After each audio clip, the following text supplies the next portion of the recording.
I jerked up, gasping. Straps held my wrists, my legs too. Cold sweat clung to my neck. The room smelled like bleach and something stale, like metal cabinets and old regret. A nurse appeared at the door, clipboard in hand, voice calm like I was something fragile. "Oh, good. You're awake." She walked in, checked a monitor, didn't look me in the eye. "You've been here 3 days, Lorraine." 3 days. I opened my mouth, but nothing came. My throat burned. My lips cracked. The nurse brought water and held the cup to my mouth like I was a child. "You were confused when you arrived. Kept insisting your name was still on the deed. It was sad." I blinked. "What deed?" She continued. "Your son brought you in. He said he found you wandering in your yard at night, muttering about someone stealing your house." I froze. That didn't make sense. I hadn't been wandering anywhere. I'd been in my kitchen waiting for Gavin to stop by for lunch. I'd made stew. I'd even baked those rolls he liked. "You don't remember that?" she asked gently, like I was made of fog. My lips moved, but the words crawled out slow. "Where is my son? He said he'd stop by tomorrow. Right now, focus on resting. You've been very unsettled." She unstrapped one wrist, then the other.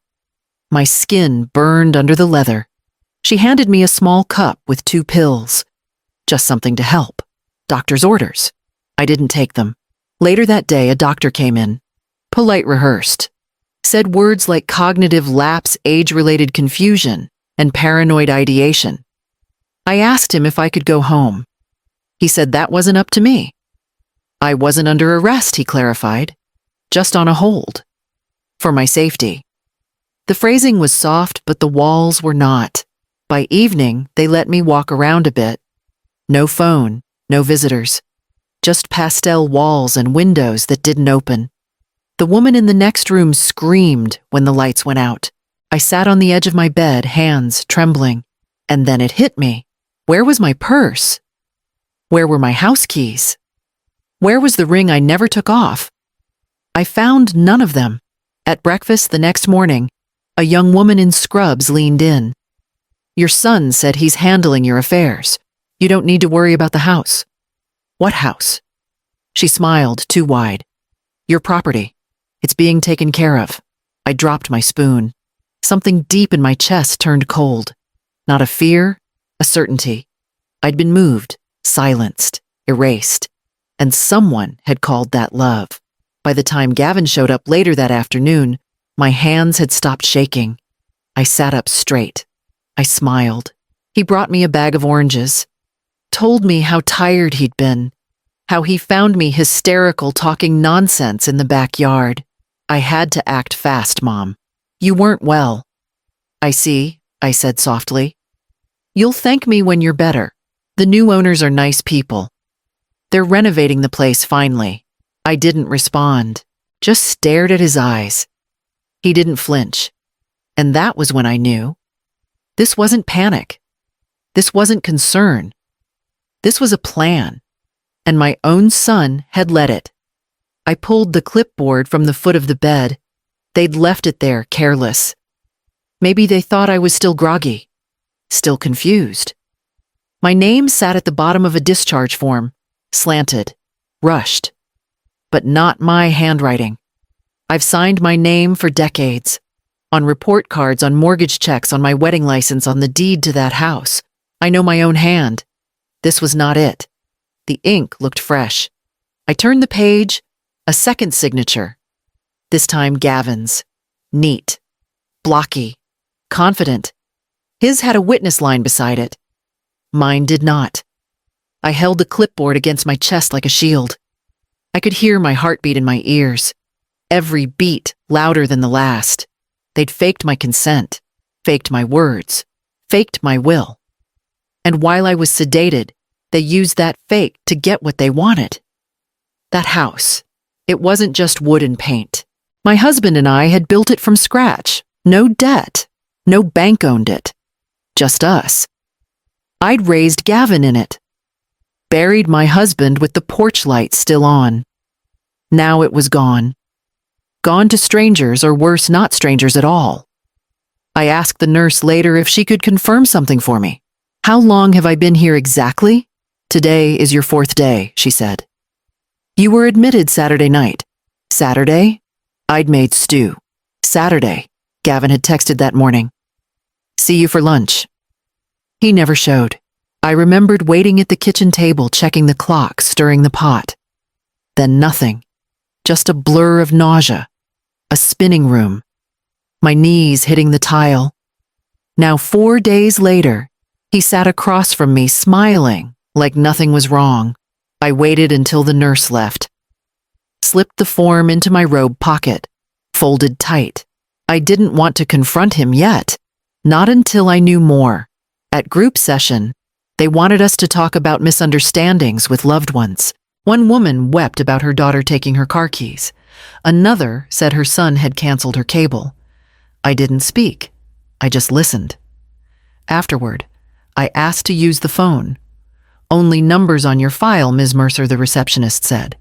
So, I asked, can I see the file? She hesitated, then printed it.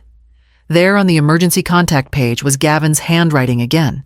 It said, patient has early stage dementia, exhibits paranoia, family requests minimal stimulation, and under that, house sold to relieve financial burden. Signed consent attached. No doctor's confirmation, no diagnosis, just his word. And it had worked. The receptionist offered to fax something for me, said it was allowed under supervised terms. I smiled. I'll just keep this for now, I said, folding the file copy into the same pocket. I sat on the edge of my bed, gripped the paper until my fingers went numb. They'd rewritten me, but I still remembered everything. Every drawer, every document, every place Gavin never thought to look. If he wanted to erase me, he should have buried me deeper. I walked to the window, pressed my hand against the glass. I didn't cry. Not yet. I just started making a list. I opened my eyes and saw her before she spoke. Carmen. Hair pinned back tight. Nails done.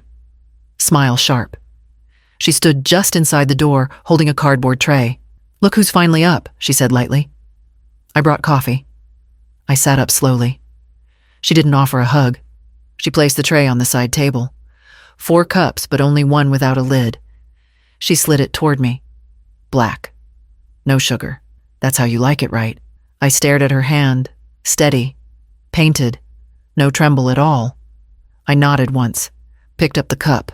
Warm. Bitter. She took a seat in the plastic chair by the wall, crossed her legs, adjusted her sleeve. This place isn't so bad, she said, glancing around. They're taking good care of you. I sipped. Slow. Bitter, yes, but something else too. A faint aftertaste. Not quite metallic, not quite sweet. Something off. I put the cup down. You look better than I expected, she said. I didn't answer. She shifted, clearly uncomfortable with my silence. She liked me better, dazed.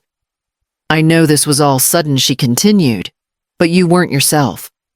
Gavin said you didn't recognize him, that you kept saying someone was trying to steal your house. I looked her in the eye. Were they? She laughed. Loud, too loud. No one's stealing anything. The sale went through. Fair price considering the state it was in. I kept staring. You're better off here, Lorraine, she said flatly. Less to worry about. No stairs, no bills, no clutter. You should be thanking Gavin. He took on so much. My hands curled on the blanket. I kept them there.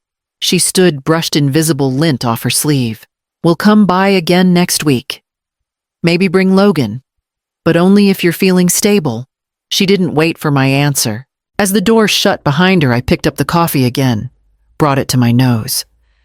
That aftertaste lingered, faint, familiar, and then I remembered.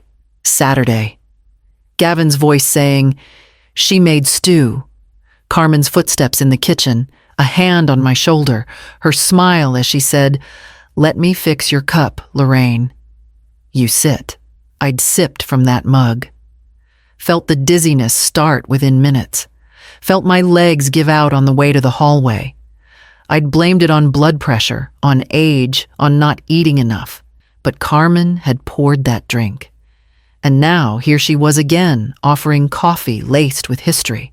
I stood, walked to the sink in the corner, poured the contents down the drain. The dark swirl vanished slowly, stubborn in the bowl. I rinsed the cup, dried it, and placed it back where she'd left it. Let them think I drank it. Let them think I was still slow. But something had shifted, and I wasn't the one being watched anymore. I stepped out of the car and stood still. Same street, same sidewalk, same cracked pavement Gavin used to bike on. But the house, my house, looked different. The porch had been stripped. The swing was gone. Curtains changed. My mailbox repainted, and the locks new. I walked up slowly, hand in my coat pocket, gripping the folded discharge papers, the forged signature, and the small photo of the house from 5 years ago. I still kept it. Laminated. Wallet-sized. I rang the bell. A man in a zip-up vest opened the door. Gray hair, maybe late 50s. Neutral face. One hand still on the doorknob, the other holding a can of paint. "Can I help you?" he asked. "I live here," I said. He didn't move. "You must be mistaken." I pulled the photo from my pocket. This was my porch. That window, my sewing chair sat there. I planted those hydrangeas. He glanced back into the hallway. "Look, lady, I don't know what you've been told, but this property was purchased last week. Cash. Clean title. Transferred from a man named Gavin Mercer. My son." He nodded once. "Then maybe talk to him." "But you don't live here anymore." "I do." I took a step forward. My things, my furniture, my wedding china. "All gone," he said flatly. "House was cleared before I signed the contract. Everything was boxed up and hauled off the same day." He shut the door. I didn't move. I stared at the wood grain until it blurred. I walked around back. Fence locked. Shed gone. My rose trellis sawed off. Just a raw cut, like it never mattered. I sat on the curb across the street, pulled out the folded documents again, scanned the names. Buyer Martin Elway. Witness Carla Mason. Realtor Evan Greer. No relation to Harold, I hoped. But my name was gone. Nowhere on the new deed. Not even in the transfer notes. A full legal erasure. 4 decades in that house gone in 4 days. I thought about the attic, my husband's coats, my son's drawings. The safe under the floorboard. If they'd found it. If they'd opened it. If they even knew what they were throwing away. I stood. My legs didn't shake. Not this time. I walked back toward the car that Harold's office had sent. A rented sedan parked quietly under the maple tree that used to shade our summer chairs. The driver didn't ask what happened. I opened the back door, slid in, and stared straight ahead. My name wasn't on the house anymore. But I still remembered every corner, every drawer, every locked box. And I still had the one key they didn't think to take. I tore open the coat seam with my car keys. Quick, sharp, right beneath the inside pocket, exactly where I'd stitched it shut years ago after the break-in down the block. Just in case. My fingers brushed paper, thin, folded tight, the edge of a wax seal. I pulled it free. The red envelope was still there. I exhaled. Inside copies. Not originals, but enough.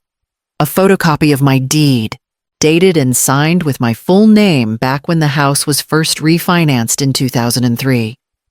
Bank statements from the last few years. Account numbers. Notes I'd written to myself in small, tight script. A contact sheet taped to the inside flap. And then tucked behind the folded paper, one business card. White. Crisp. No logo. Just 3 lines in black ink. Harold Greer, attorney at Law Private Line. Do not discard. I stared at it for a long time. Harold wasn't just a name I'd found online. He was the one who helped my sister during her divorce, the one who caught her ex hiding assets. He told me once during a coffee shop meeting, Lorraine, if you ever need to disappear or reappear, legally call me first. I'd laughed, but I'd kept the card. Now I wasn't laughing. I smoothed out the envelope contents on the motel desk, every paper placed carefully. The photocopies didn't prove ownership, but they proved memory, that I'd lived there, that the house was mine before Gavin ever touched a form. I checked the bank statement. Account still active, joint savings from before my husband died. Only I had access. Gavin never knew about it. The total wasn't large, but it was enough. I picked up the motel phone, dialed. A pause, then a voice gruff and clear. Greer. This is Lorraine Mercer, I said. You told me once to call you if I ever needed to reappear. A pause. Are you safe? He asked. For now. He didn't ask more. Meet me tomorrow morning. 8 sharp. Don't bring anyone. I won't. And Lorraine, yes. Keep that envelope close. If they're smart, they'll want it before anything else. I hung up, sat still. Then I refolded each page, slid them back inside the red envelope, sealed the top with tape I peeled from the motel mirror, tucked it under the mattress dead center. I checked the lock, set the chair under the doorknob. Then I lay on the bed shoes still on coat, still zipped. I didn't cry. I memorized every word on that card, every number on those pages, every name Gavin had erased except one. Mine. I slid the red envelope across his desk. Harold Greer didn't speak at first. He read, slowly, lips pressed tight, eyebrows low. The windows behind him stayed closed. The blinds were drawn halfway. After 10 minutes, he set the last page down and folded his hands. Tell me everything, he said. I did. From the stew to the blackout. From the clinic room to the new locks. I kept my voice steady. No frills, just facts. He didn't interrupt once. When I finished, he leaned back and let out a slow breath. They drugged you. I nodded. I think so. Twice. He tapped the fake signature. And they forged this. Sold the house within days. To the son-in-law of a notary who works with the title company. That fast? I asked. Greer opened a drawer, pulled out a yellow legal pad. That clean. There's a reason. Either they knew someone in the system, or this isn't their first time. He flipped the red envelope over, pulled out the card I'd tucked between the layers, my emergency contact list. You were smart to keep this. Most people throw away paper now, but paper's hard to hack.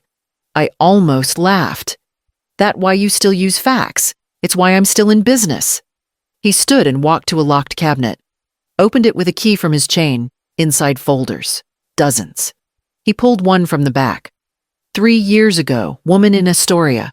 Same setup. Adult son, sudden episode. Quick commitment. House flipped to a family friend. What happened to her? She died. Supposedly. But no body ever ID'd. The room went cold. I stared at the floor, then back at him. You think this is organized? I think someone figured out a loophole, he said. And Gavin just slid right through it. He closed the file. We need to move fast. Do you trust anyone? No good. That'll help. He outlined it clearly. Step 1. Get a full copy of the medical admission form. Step 2. Request the clinic's security footage. Step 3. Subpoena the realtor's communications email, text phone. And the money I asked. If it moved through escrow, we'll find the trail. But we'll need leverage first. I reached into my coat, pulled out the small flash drive I'd hidden in the seam lining next to the envelope. What's that? He asked. Home footage. I had a camera in the den. It uploads automatically. I forgot about it until last night. He plugged it in. Static.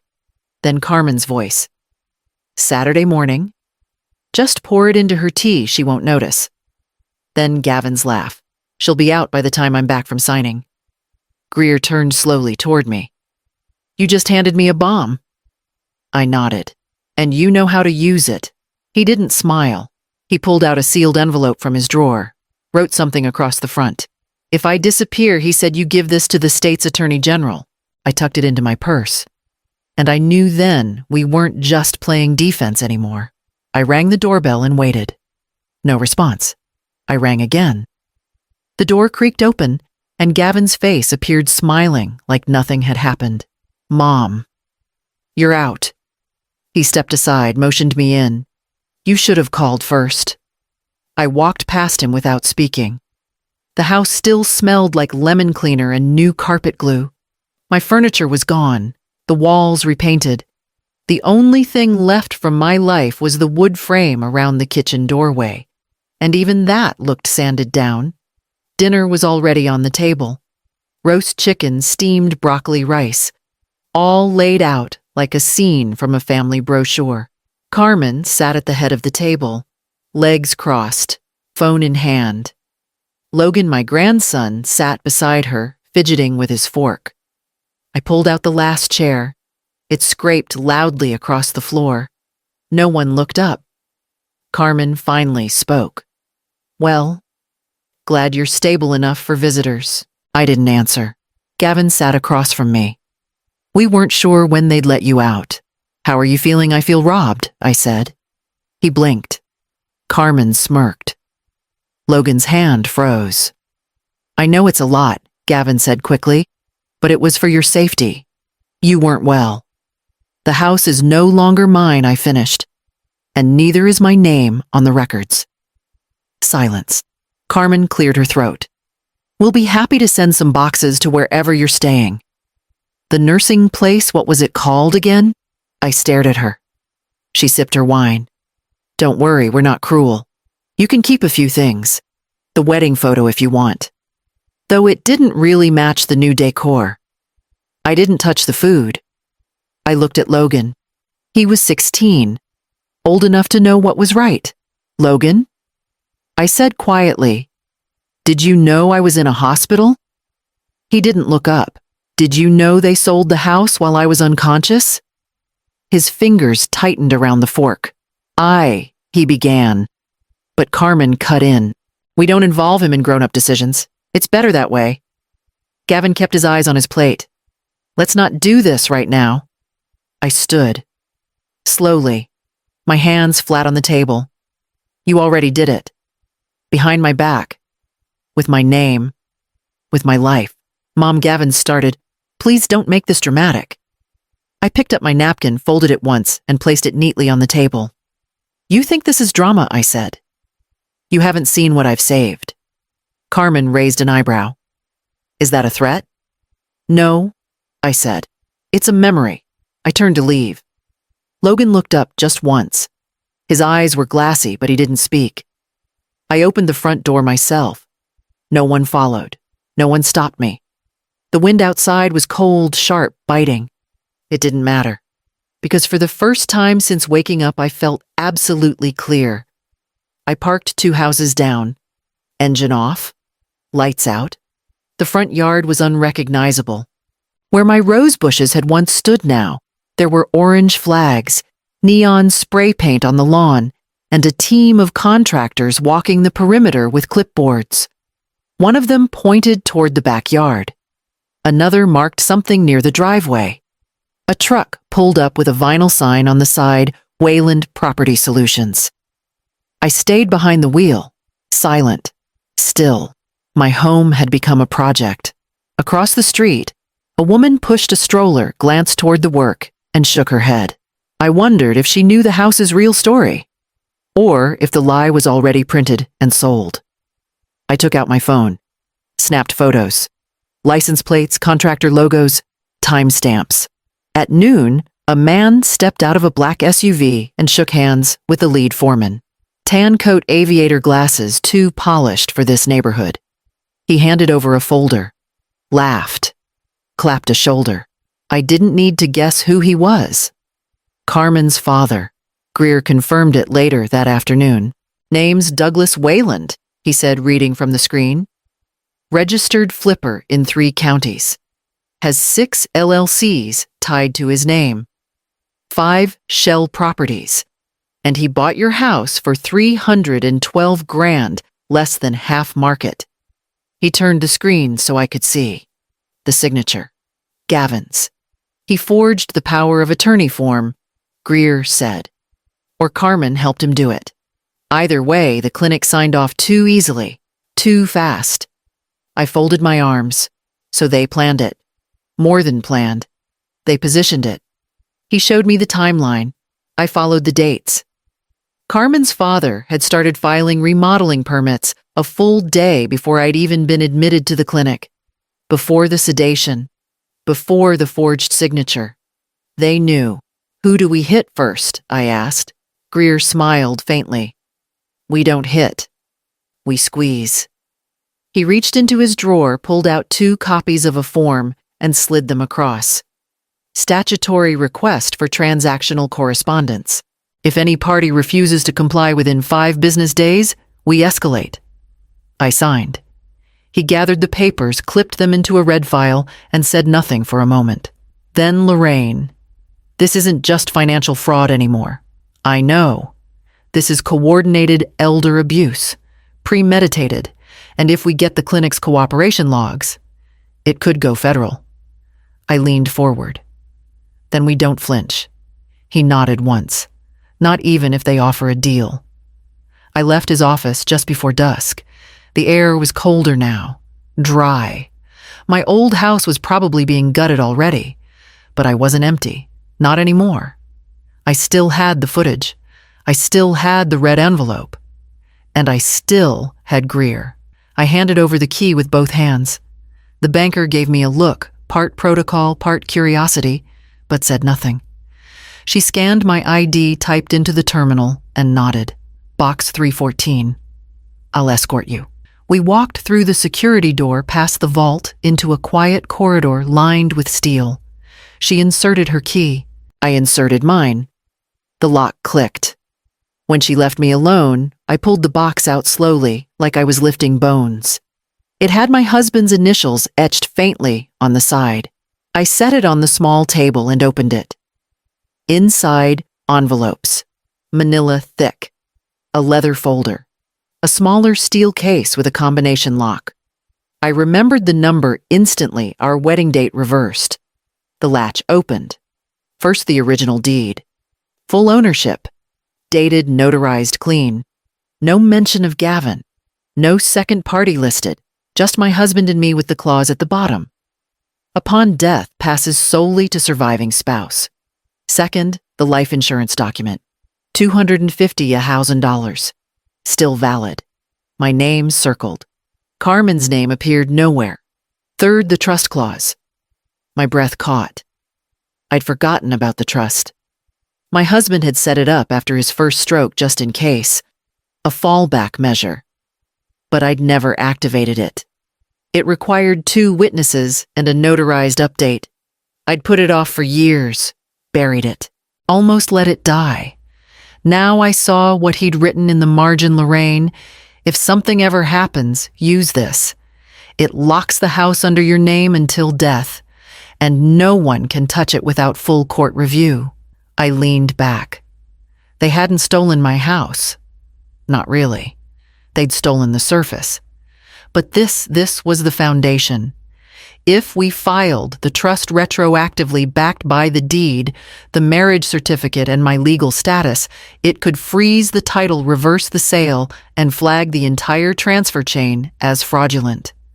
I grabbed my phone and took photos of every page. Then I repacked the box, locked it, and slid it back into the wall. When I reached the car, I didn't start the engine right away. I just sat with the folder on my lap. Greer needed to see this, and Gavin needed to understand he hadn't buried me. He'd just cleared the path. I knocked twice. Martha opened the door with a tissue in one hand and a mug in the other. "Lorraine," she said softly, "I've been meaning to call." She stepped aside. I walked in. Her living room hadn't changed in 20 years.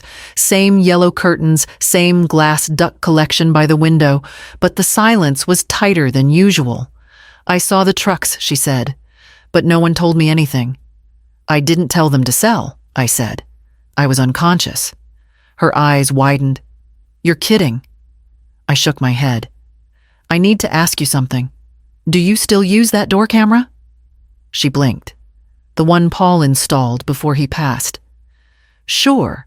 I still check it when the raccoons knock the trash over. I sat forward. Can you go back to 2 nights before July 3rd? Around midnight? She didn't ask why. She just got up, walked to the desk drawer, pulled out a dusty iPad, and tapped the screen. It took a few minutes. We waited. She made a noise in her throat and tilted the screen. There he was. Gavin, hoodie up, back turned. He opened my front door with a key. He stepped out carrying a red tin box, then 2 white file boxes, then one of my black suitcases. Trip after trip. Carmen appeared in one frame, barefoot, holding a lamp. They moved like thieves. Quick, silent, confident. I watched the date stamp flash July 1st to 18 a.m., 2 full days before I collapsed. Do you still have the originals? I asked. She nodded. Cloud backup. Paul set it up that way. Want me to email? No, I said. Print it. Put it on a thumb drive. I'll take both. Greer was already at his desk when I arrived. I slid the drive across. He plugged it in. Watched the footage in silence. Unlawful entry, he said. The boxes likely held financial documents, possibly medical records, and they entered under pretense of ownership. He clicked pause. That he said is felony level. He opened a folder marked Strategy. What do we do now? I asked. He tapped the desk. We don't file anything yet. We let them think they've won. That buys us time.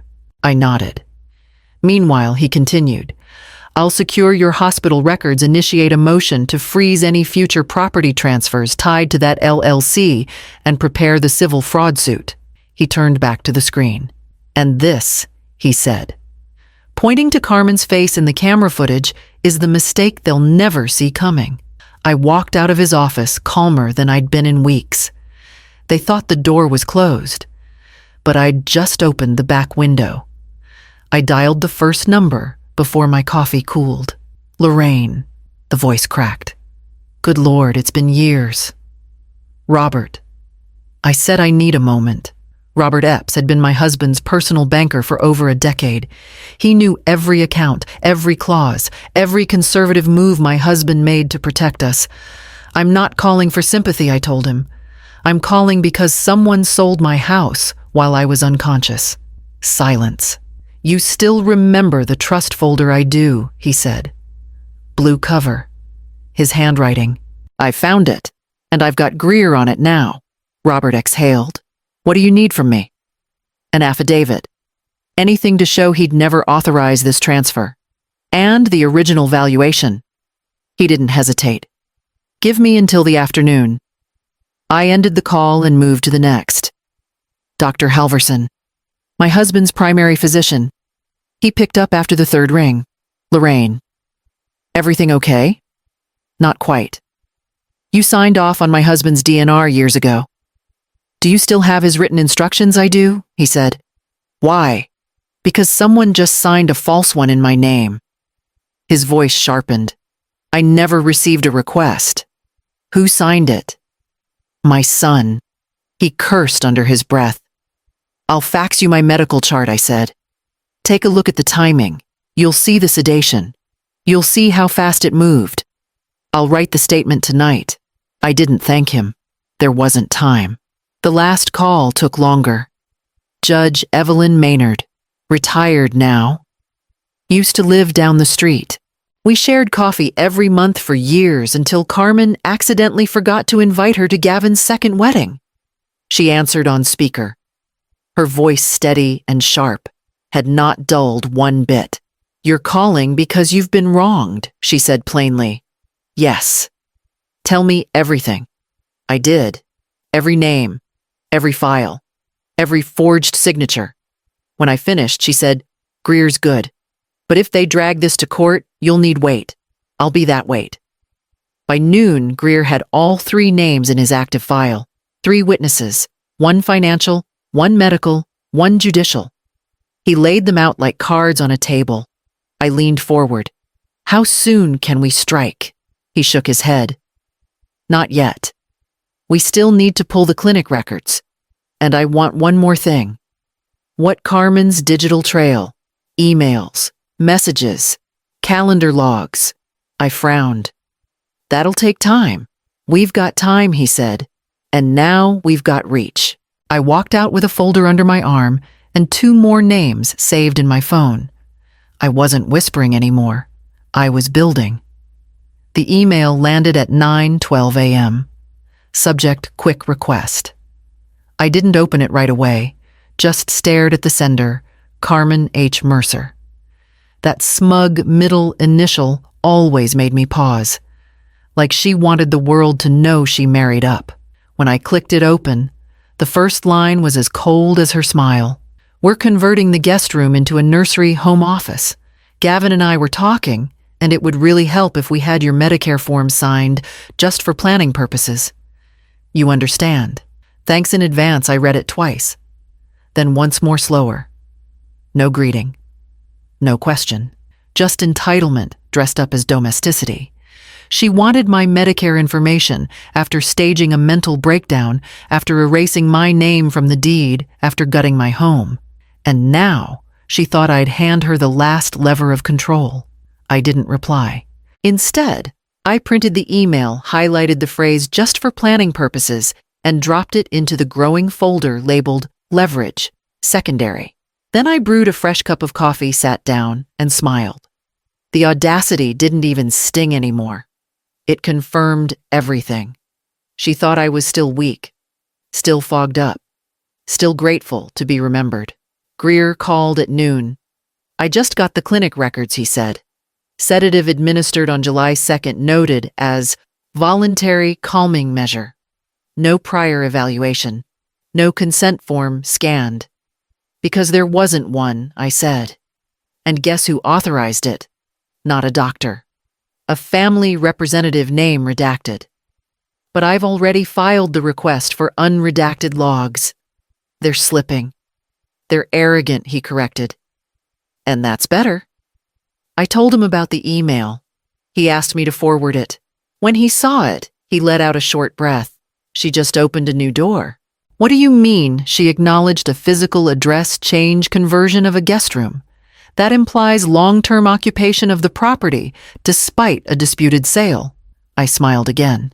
She thinks it's her house, I said. She just said it under her own name, he replied. I didn't respond to Carmen. Didn't even mark the email as read. Let them wait. Let them wonder. I was done feeding their timeline. I was building my own. I said yes. Carmen's invitation came on Gavin's behalf, of course. A little Sunday dinner. Just family.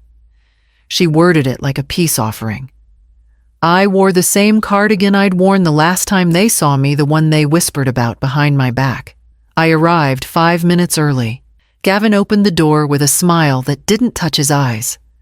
Carmen stood behind him, arms crossed, already bored. Glad you came, he said.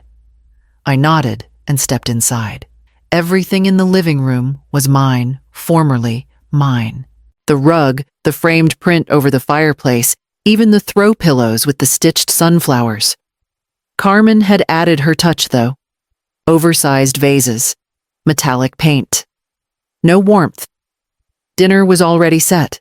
Roast chicken, mashed potatoes, and a kale salad no one touched. I sat where they pointed. End of the table closest to the kitchen. I placed the green folder gently in my lap under the napkin. Small. Sealed. Labeled in my handwriting. For review. Personal estate. No one asked. The meal began with silence. Then small talk. Gavin joked about his new project at the firm. Carmen laughed louder than needed. I smiled. I nodded. I even chuckled when Carmen made a jab about forgetting things at our age. I forget things too, I said lightly. Usually faces, but not numbers. She blinked. Gavin coughed.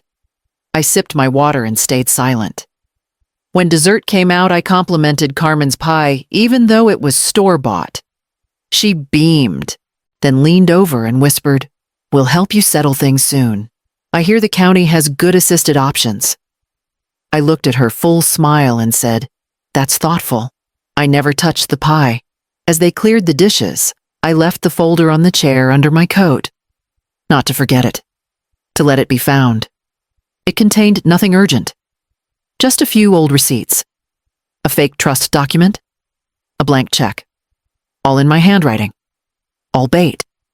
Let them wonder what it meant. Let them worry it meant everything. Carmen's eyes flicked down when I stood to leave.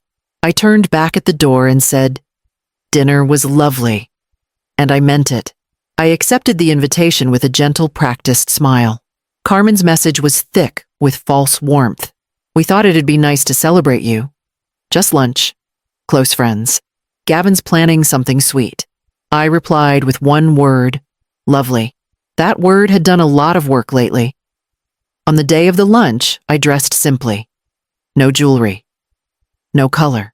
Just the gray cardigan they once mocked for being too sad. It felt appropriate. The venue was their backyard. Cheap banners flapped in the wind. A table held a cake with my name spelled wrong. Lorraine. 1 R. I smiled at it. Neighbors I hadn't seen in months showed up unsure how to greet me. Carmen's parents strutted in like royalty. Gavin wore a shirt I'd once bought him for his first job interview. He didn't remember. He tapped his glass for attention. Thank you all for coming, he said. It's been a hard year, but Mom is resilient. His tone dipped just enough to make the word sting. Carmen added, She's been through so much, but we're taking care of her. It's what family does. I stayed quiet. Plates passed. Wine poured. Someone played soft music on a Bluetooth speaker. Carmen hovered by the cake knife in hand, pretending to wait for my cue. I looked around. The neighbor to my left had seen Gavin carry my boxes out that night. The co-worker across the yard once handled Carmen's insurance file. Carmen's father, laughing by the grill, was the man listed on the fraudulent deed. They didn't know I knew. Greer did, though. So did Judge Maynard. So did the notary who'd flagged the timestamp on the property transfer. I made my way to the gift table, picked up a thin white envelope labeled Mom. Inside a gift card. $90. They'd sold my house, my car, my name, and gave me $90. I tucked the card back in, resealed it, and set it beside the punch bowl. I didn't raise a toast. I didn't cry. I didn't break. I just stood there sipping my coffee slowly while Carmen waved the knife like a conductor. Ready for cake, birthday girl? I nodded. The curtain was almost up. I stood up before the cake was cut. Gavin froze, knife halfway to a toast. Carmen's smile stiffened. A few guests paused mid-sip. I tapped my coffee mug gently. 3 times. Just enough. Thank you all, I began. For coming. For celebrating. A few claps. Hollow, confused. I've been told I'm forgetful. That I don't always know what's happening. That maybe I imagined some things. I looked at Gavin. Straight into his eyes. So instead of speaking too long, I thought I'd share a little something. I turned to the table behind me, pulled out a small speaker, pressed play, static. Then his voice. Clear, cold, confident. She won't remember anything anyway. Just sign it. We'll say she was confused. We did her a favor. Carmen dropped her fork. The audio crackled again. Once the deed's in Dad's hands, it's clean. Just act like we're helping her. If she wakes up, we'll manage it. Silence dropped like a curtain. Gavin stepped forward, voice low. What is this? The backyard gate clicked open. Harold Greer entered. Behind him, 2 officers in uniform. One held a folder. The other held handcuffs. The crowd shifted. A few people stepped back. This is a civil fraud case, Greer said calmly. Ms. Mercer has provided us with medical records audio evidence and falsified documentation, all of which you'll have a chance to dispute under oath. Gavin's mouth moved, but no sound came out. Carmen took a step back. I reached for my coffee, took a sip. Still hot. I didn't come for the cake, I said. One officer stepped toward Gavin. Sir, we'll need to speak with you privately. Greer placed the folder on the gift table. And Ms. Mercer, he added, retains ownership of the Elm Street property under the protective trust initiated by her late husband. Gasps. I didn't look around. I just watched Gavin's face. The way the color drained. The way his chest rose then dropped. Like something hollow caved in. And I hadn't even started yet. Greer didn't raise his voice. He didn't need to. He handed the officers a second folder, stamped and sealed. They handed one copy to Gavin, one to Carmen. Carmen snatched hers, scanning for escape. Gavin barely touched his. Effective immediately. Greer said the title transfer of the Elm Street property is suspended under fraud review. The asset has reverted to its original trust ownership. Gavin blinked. Carmen's lips parted, then shut. And Greer continued, any income derived from that transfer rental sale or otherwise will be frozen until court review. One officer nodded. Orders have been sent to the banks already. Carmen's father wasn't there, but he was named. His accounts frozen. His title claim invalidated. His reputation on the table. Gavin looked around. The guests didn't move. No one clapped. No one touched the cake. They sat like statues' forks in mid-air wine forgotten. Neighbors shifted. A co-worker stepped back, pretending to check his phone. No one said a word. Carmen finally broke. This is an ambush. Greer turned to her calm. It's a correction. I stepped forward, my voice low. I asked for nothing but dignity. You answered with deceit. Gavin opened his mouth, then closed it. I looked at him. Not with anger, not anymore. With distance. You'll receive a copy of the deposition dates next week, Greer added. You may want to prepare counsel. Gavin swallowed hard. I didn't flinch. I walked past the banner with my misspelled name, past the cake, past the table of gifts I didn't want and people who wouldn't meet my eyes, and I kept walking. Carmen lunged after me. She set this up. This whole thing, Gavin, tell them it was your idea. Her voice cracked loud, high, uncontrolled. People turned. No more pretending, no more polite silence. This wasn't me, she shrieked. You said she wouldn't remember anything. Gavin didn't answer. Greer stood nearby, expression unreadable. One of the officers raised an eyebrow but didn't interfere. Carmen stepped forward again. Say something? Gavin didn't move. His hands hung limp at his sides. I stopped walking, turned slowly. Carmen's eyes burned into me, searching for some kind of fight, some reaction. I gave her none. She flailed harder. He's the one who forged it. I told him not to do it like that. He said you'd be gone by now. Still, I said nothing. Gavin finally broke. His voice was barely above a whisper. Mom, I didn't mean for it to go like this. I tilted my head, waited. He kept going. I thought we'd just get the house settled. You weren't answering. Carmen said, maybe you weren't well anymore. I didn't mean to hurt you. I didn't nod, didn't blink. He took a step forward. We just needed the money. Her dad had a deal lined up. I didn't know they'd keep you that long at the clinic. I didn't know you'd... He trailed off. Still standing there. Still expecting something from me. Forgiveness, maybe. Pity. Even hate. But I'd left all that behind. I arrived early. Chose the booth by the window.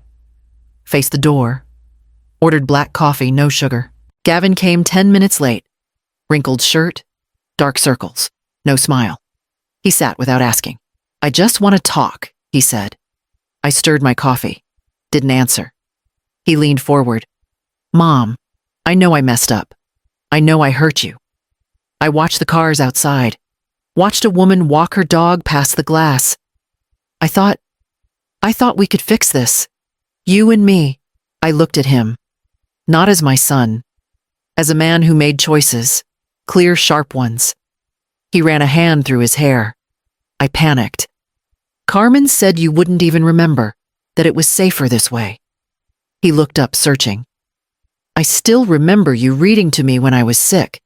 That day you stayed outside the school when I forgot my lines. I remember all of that. I nodded. Slow. Once. He softened. Then say something. Please. I took one last sip, left the mug half full. Then I stood up, buttoned my coat. His mouth opened again, but I was already walking. I didn't yell, didn't flinch, didn't look back. I just let the door swing shut behind me. I uncapped the pen. Greer placed the final page in front of me. No ceremony, no speech, just one signature left. I signed. Firm strokes, no hesitation. The property, the new one I bought under my name, clean, quiet, untraceable, now belonged to the private trust we'd structured weeks ago. No co-signers, no heirs, no loopholes.